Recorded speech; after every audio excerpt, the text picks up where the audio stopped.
अगर आप भी चाहते हैं राजीव रॉक्स के ऑडियो और वीडियो सबसे पहले आप तक पहुंचे, तो लाल बटन को दबाकर चैनल को सब्सक्राइब जरूर करें और साथ में बेल आइकन को दबाना ना भूलें।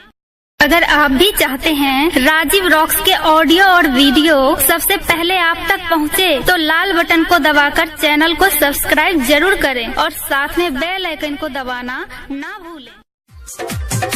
Presented by SK Music Support। हेगे रोटी बनाबई छले लोहिया छिटकलो, लोहिया छिटकलो, लोहिया छिटकलो। कोना मारा डाबा तोरा बजरा खसैलको, बजरा खसैलको, बजरा खसैलको। हेगे रोटी बनाबई छले लोहिया छिटकलो, कोना मारा डाबा तोरा बजरा खसैलको।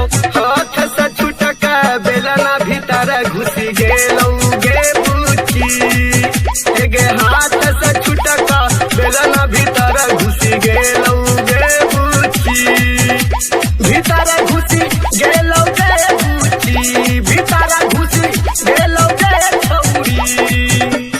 हाथ से छुटका बेलना चूल्ही में घुसी गेलौ गे बुची, हेगे हाथ से छुटका बेलना चूल्ही में घुसी गेलौ गे बुची।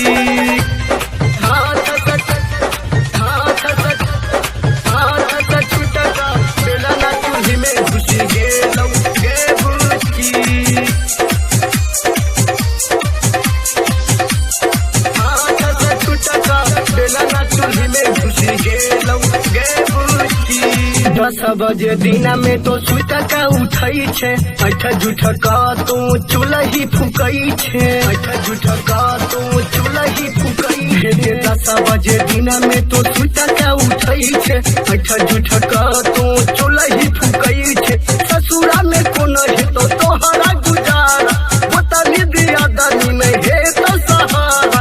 हमारा बुझाई छौ तो काला पबेलना लारा लौगे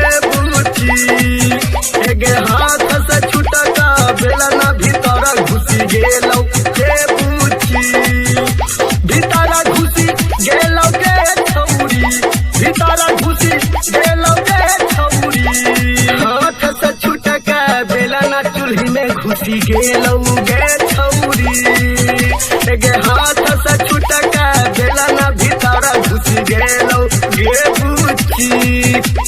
हाथ से छुटका बेलना चूल्ही में घुसी गेलौ गे बुची,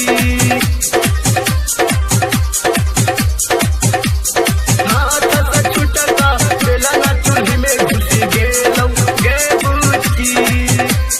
ऊंच खानदान के तू नाका काटा देबही, सैया रविंद्र के नाम हसे बही, नाम हसे बही, नाम हसे बही। हेगे ऊंच खानदान के तू नाक काटे बही, सैया रविंद्र के नाम हसे बही।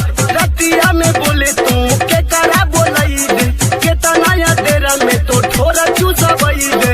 हमारा बुझाई छौ दे कची में लारा ना लारा लौगे छौरी, हेगे हमारा लगई छौ दे कची में लारा ना लारा लौगे बुची। भीतर घुसी गेलौ गे बुची, भीतर घुसी गेलौ गे बुची, हेगे हाथ से छुटका बेलना चूल्ही में घुसी गेलौ गे बुची, हेगे हाथ से छुटका बेलना भीतर घुसी गेलौ गे बुची।